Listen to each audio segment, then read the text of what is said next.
ഒരിക്കലും ഒത്തുചേരുവാൻ കഴിയാത്ത പ്രിയപ്പെട്ടവർ സമ്മേളിച്ച സമ്മേളനമായിരുന്നു ക്രിസ്മസ്.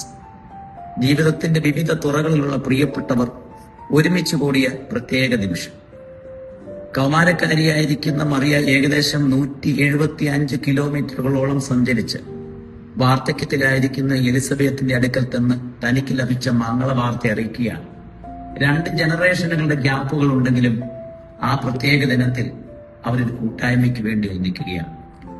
ദരിദ്രരും അജ്ഞാനികളുമായിരുന്ന ആട്ടിടയൻ, ധനാഢ്യരും അതുപോലെ തന്നെ വിദ്യാസമ്പന്നരുമായിരുന്ന ജ്ഞാനികൾ ഒരുമിച്ച് സമ്മേളിച്ച പ്രത്യേക നിമിഷങ്ങളായിരുന്നു ക്രിസ്തു ജനനത്തിൽ സംഭവിച്ചത്.